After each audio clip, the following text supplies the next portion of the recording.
Niko Jatend piny Kenya William Ruto osebedo ka goyo poro mar pako sirikal kata doko ne oganda jo Kenya to ywak.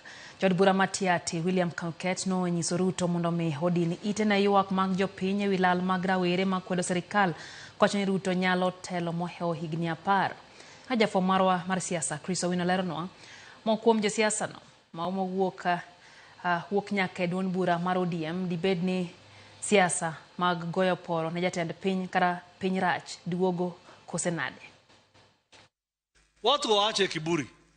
Wewe ni rais wa Kenya uliyechaguliwa kamili. Na hakuna rais nusu-nusu.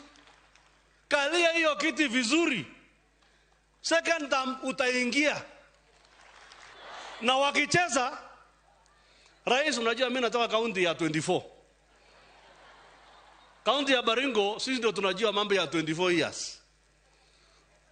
Sisi ndio tunajua kwamba manufacture rais akae 24.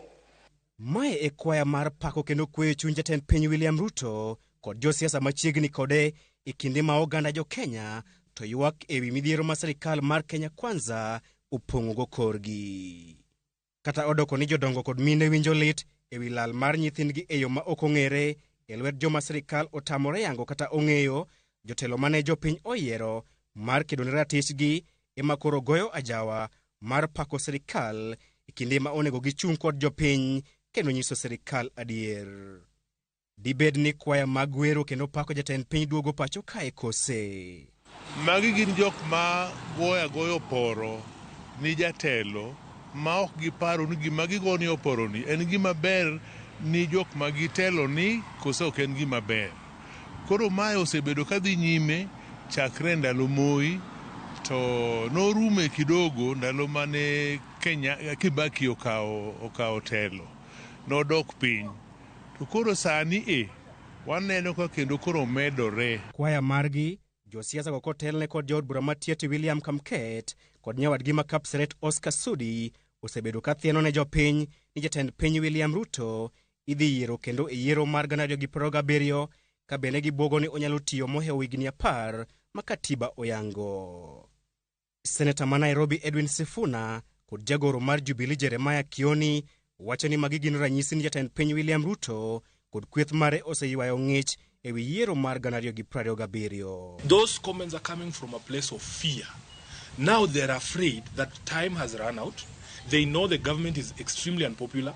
They can't see anything in the horizon that they can do to reverse the fortunes of the government in 2027. Kioni wacho ni weche mag William Kamket, Oscar Sudi, Kimani Ichung'wah kod Junet Mohammed nyalo bedo ranyisi ni sirikal chano rocho duoko mag yiero mar tend piny mar 2027, wach ma Edwin Sifuna wacho ni ok bi nyalore wang'ni. It is also part of a clear indication on their determination to rig elections. And that is what we need to be careful about. We need to make sure that we now also prepare. Kenyans have decided this system is a no system. The strength of our constitution to defend itself. Nobody can stand somewhere and tell us they will manufacture another president for 24 years. It will not happen. Honorable Kamket should be told. It will not happen. This is not 1980. This is not the generation that they used to sell fear to. Wach machielo ma osemako dho ji mathoth en ni moko kuom josiasa mag ODM kod oganda luo ema sani wero tend William Ruto moloyo kata josiasa mag UDA. Wadwa ni wajumbe wa musiyie ni gidwa support sirikal mar migosi William Ruto. Inyalo support tok tami wacho gimarach nikech parliament oket mondo ong'i excesses manyalo bet ni executive nitierego. Koro mer moro kik wuogi ni wira makoro wan gi osiep moro matin kaka jo ODM gi sirikal mit koro wiwa wil ni suffering mar jowa noserumo nikech osiep koro nodonjo.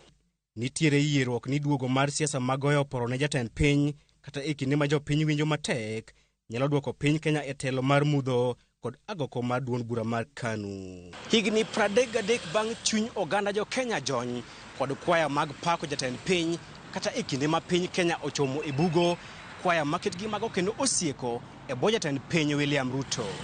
E bwo jatend piny machon mosenendani Tich Arap Moi, kwaya makamago ne otelne kod Mulu Mutisia, Olo Aringo kod JJ Kamodho.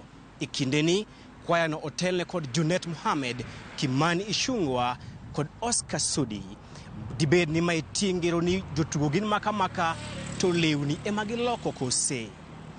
Chris Owino, Ramogi TV, Nairobi. Doma